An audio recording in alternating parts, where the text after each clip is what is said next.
I had to do it. Today we're going to be talking about budgeting. Budgeting. There are a lot of people who don't budget. They don't really know what budgeting looks like, where to start. If you are great at budgeting, this may not necessarily be the video for you, but it may be interesting to learn and understand why budgeting is so hard for people, why people have such a hard time doing it. And if you are one of those people that can't budget for the life of you, you are often avoiding your finances, afraid to look at your money, this is definitely the video for you. Okay, so please stay tuned. We're gonna get into a couple reasons as to why you're having a hard time budgeting. And then of course, I'm gonna leave you with some solutions and ways to move forward so that you can finally start budgeting with ease and tracking your finances.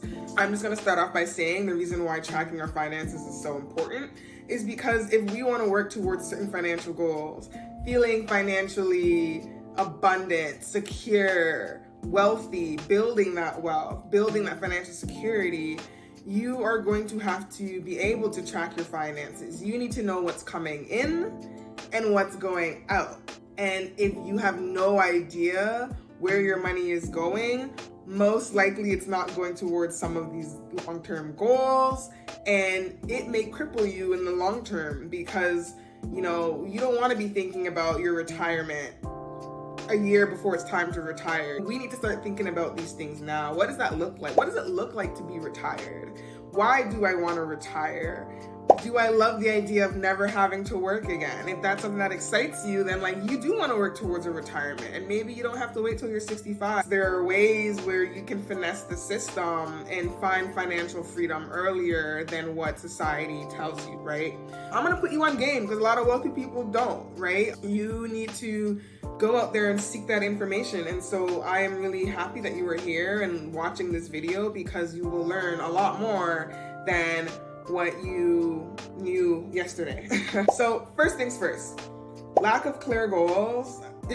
If you do not have a reason as to why you need to save, you are not going to budget, because budgeting is really a means to know what's coming and going, know what excess income you have so that you can put it toward future financial goals such as paying off your debt, building a savings, and investing.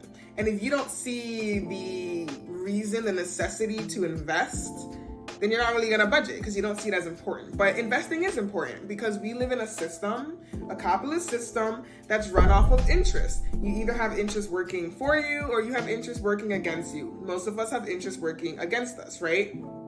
And we call this inflation. Over time, the price of goods and services increase. And if your money isn't increasing with it, then you are technically becoming poorer and poorer over time. And this is how we see that poverty and wealth sort of class divide, where the rich get richer and the poor get poorer, because the wealthy, they understand how interest works.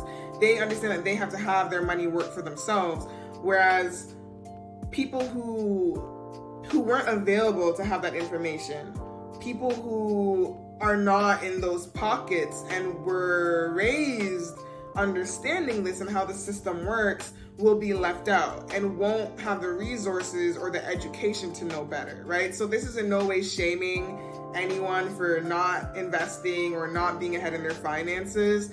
A lot of it is not your fault because you just weren't taught. This wasn't taught in schools. You maybe had parents who didn't understand what investing was and the importance of it and how the system works. And so you're just doing the best that you can with what you know. But with this video, you're going to know more and you're going to be able to do more because of the knowledge that's now coming in, right? So, I tell my boyfriend this all the time because he's someone he's not horrible with money. He's very budget. He tries to be very budget, but he doesn't save as much as he could. And I think a big reason why he doesn't save is because he doesn't see the importance or the need to. And sometimes it's not just about getting ahead and being super rich and wealthy. Sometimes it's about preventing yourself from going through challenging financial times. If you do not have a savings, an emergency savings, and something bad happens, say you lose your job and you can't find another job for another 3 to 6 months, how are you going to resource yourself? How are you going to survive? How are you going to pay the necessary expenses like your rent and food if you don't have money coming in, right? That is a clear pathway towards homelessness and poverty. And so we don't think about these things until it hits us, right? Until you lose your job and then you look at your bank account and you're like, how the hell am I going to feed myself for the next 3 months? That is when people start to take action around their finances. But I always preach this, how being proactive is going to get you so much farther in life than being reactive. And if you have a clear goal as to, okay, I need to save because one day an unexpected bill might come up or I might lose my job, and I want to be resourced. I want to feel safe, and I want to be prepared for when that financial challenge comes. I will be ready for it, and I will be ready to face it head on.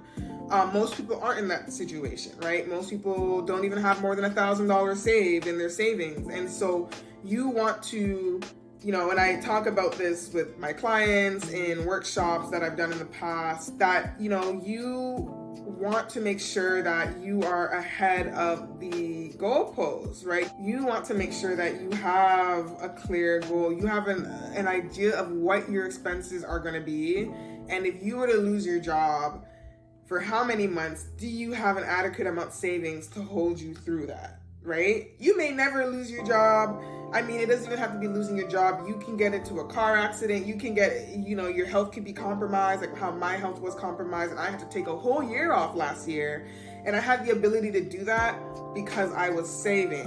Because I was saving for a hard time, for a challenging time that will come, right? And I didn't know when it was going to come, but it did. And it came last year. And because of my investments, because of my savings goals and the things that I worked towards the past 4 to 5 years, I was well-resourced and able to better navigate and manage those troubled waters, right? So 2, people make budgeting more complex and harder than it needs to be. There are different ways to budget, and I'm going to create a video on the different ways that people can track their finances. Some of it is more simplified, some of it can be more complex and detailed. Off the bat, I'm just going to say that finding ways that are more convenient for you to track your finances is going to make it more fun, right? I think it should be fun. I think you should approach it in a more lighthearted way. This is an opportunity for me to see where I'm at and where I want to be. And the only way to do that is to look at the numbers, right? We need to be looking at the numbers. So, some people like to use spreadsheets. Spreadsheets are amazing because you get down to the nitty-gritty, it's more detailed. But recently, the past couple years, I found that I was my best at tracking my finances when I had an app.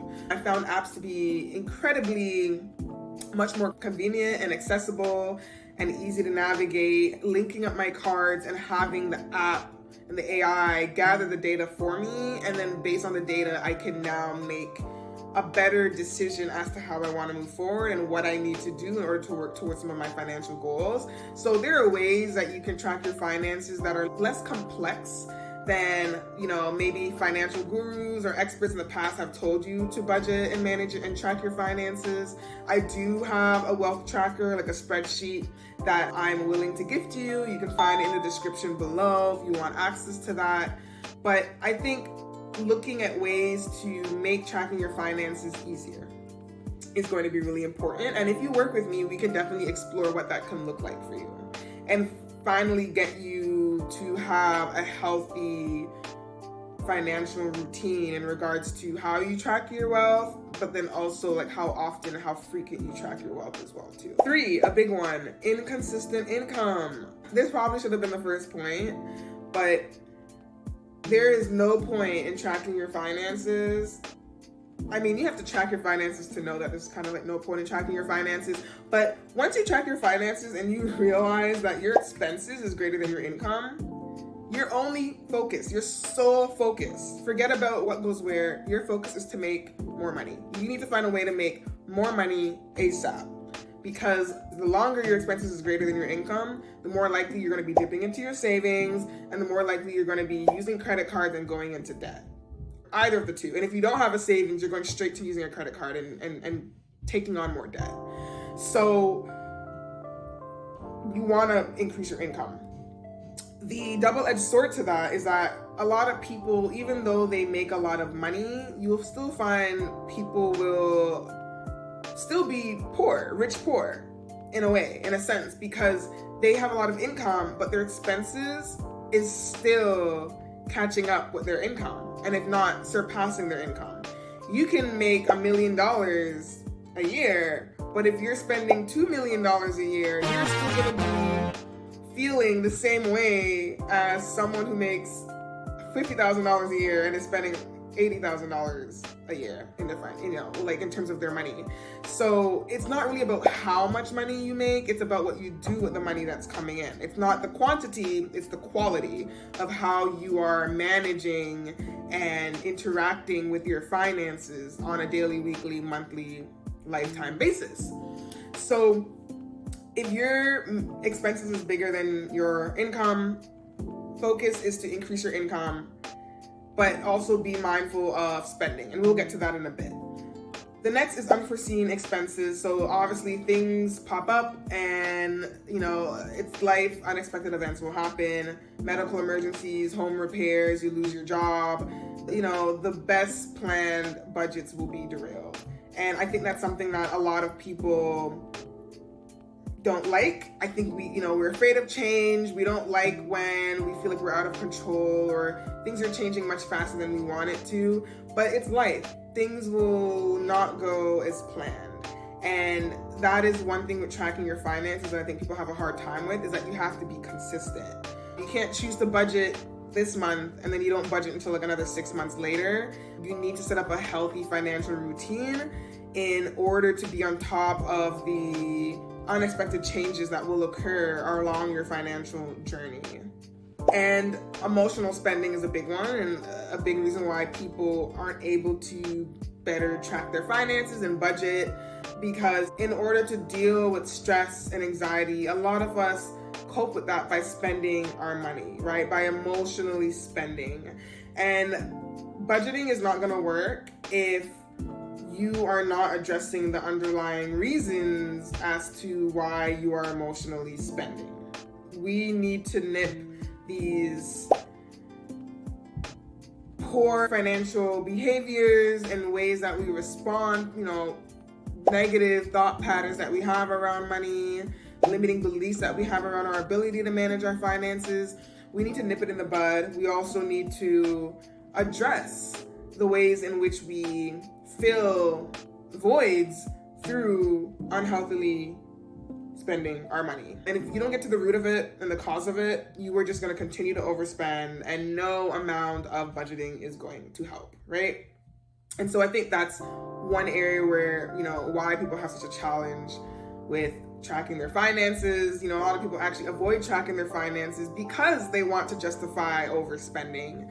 And so I think when you get honest with yourself as to why you are where you're at with your finances and get to the root of what that is, the better able you are to move forward and progress towards certain financial goals and reaching that financial security and freedom that we all so desire, right? And that kind of coincides with the whole idea of failure to adjust. Your budgets should be flexible and adaptable to changing circumstances. And if you create a budget that fails and you try to adjust it, then you're probably just gonna give up altogether. It's like, this isn't even working. Like every time I try to budget, something changes. But I think to just continue seeing it through, because like I said, that is life and circumstances are gonna change. And the more frequent that you check in with your finances, the more you're able to be proactive, the less reactive you'll have to be when budgeting. Budgeting out of a reactive state isn't going to be as fun as budgeting in a proactive state.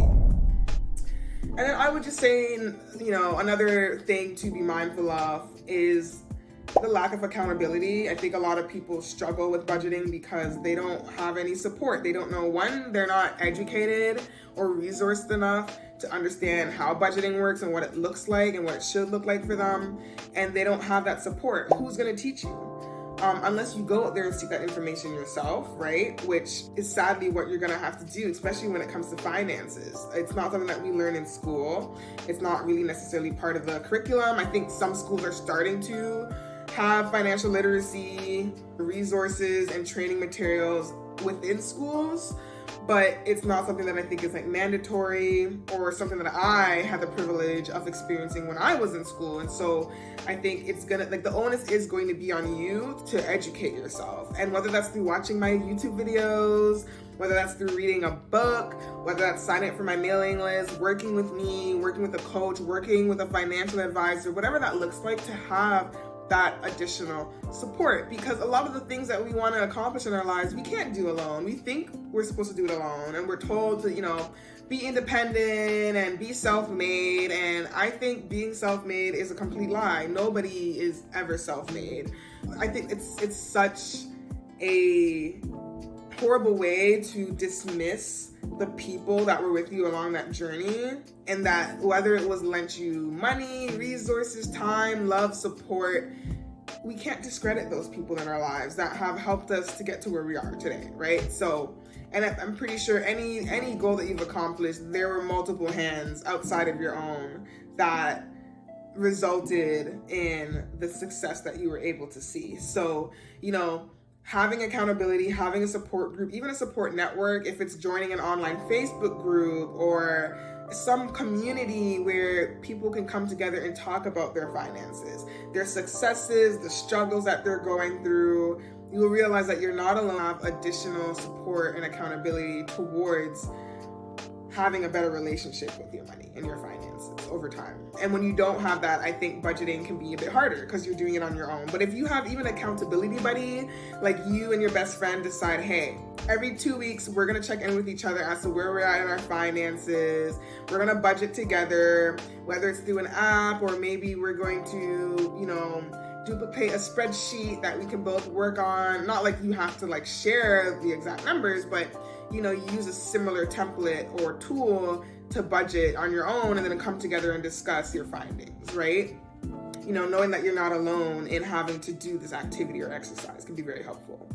And sometimes it could just be like your goals are just overly ambitious. You're not being reasonable when you budget. Maybe you're trying to live a certain lifestyle that's way above your means. And my mom wants to use the term counting your chickens before they hatch. My dad has I mean, not to call him out, but I guess I'm calling him out. He is someone who, and I think I remember this from like a Kanye West song. I think it was All Goes Down, when he talks about like, I have a problem with spending before I get it. And growing up, my father was the type of person to have that type of relationship with his finances, where he felt like he had goals and things that he needed to get done before having the money, and would use credit cards in order to do it. But then the issue with that is like, what if you don't get the income within a certain amount of time to pay off that debt? And I think it's always best to have the money first, save towards what you want to do. If you want to go on that trip, it's best to save towards going on that trip versus putting it on a credit card and having to worry about it later. And I think that ties into sometimes having these overly ambitious goals. We want to work towards something so bad that we make these very unrealistic, very impulsive decisions around our money that actually end up setting us back than actually pushing us further towards our goals. So something to keep in mind, like, you know, you also don't want to set a goal that's like, I'm going to pay off $10,000 in debt by the end of next week. Like that is so unrealistic, and it's probably not gonna happen, right? Unless you have a large influx of money that you're expecting that's gonna be around $10,000. But if not, if you're making $2,000 every other week, how are you going to pay off $10,000 in debt with just $2,000? Like, you need to do the math. It needs to be a SMART goal. It needs to be strategic, measurable, attainable, realistic, and time-oriented. And if it's not, it's probably an overly ambitious goal, and unrealistic expectations can make budgeting seem like an unattainable endeavor. So we want to avoid that. And then last but not least, failure to reward progress. I think we are so hard on ourselves all the time when it comes to our financial journeys and the goals that we're working towards. And especially with budgeting doesn't really account for like the treats along the way, the financial successes. I think when we look at a budget, we're focusing on what's wrong here. Like, what do I need to fix?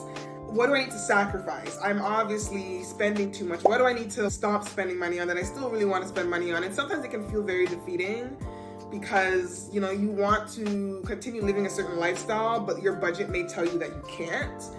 But I think it's important to know that you can choose to see the benefits and the small rewards as you budget. You may not see it right away, but in hindsight, when you do start to reach certain financial goals, you'll be able to treat your success with much more gratitude and with much more meaning because you are able to look back and see what it took to get there. And I don't like to ever make it seem like tracking your finances is always an act of sacrifice, because it's not. There are going to be a lot of times where you track your finances and realize you're doing way better than you thought, and you can actually treat yourself. Maybe you're above your goal for the month, or maybe you paid off your debt, and now all the extra income that had to go towards paying off your debt can now go towards treating yourself. Maybe you're going to put it towards a travel bank, or a fund, a travel fund, sinking fund, that by the end of the year, you're able to now take that trip you've always wanted to take. So it doesn't always have to feel like a sacrifice and feel like you're not able to celebrate your successes. I think if you're able to be consistent with your budgeting over time, it will get easier and you will find more joy and reward in being financially responsible.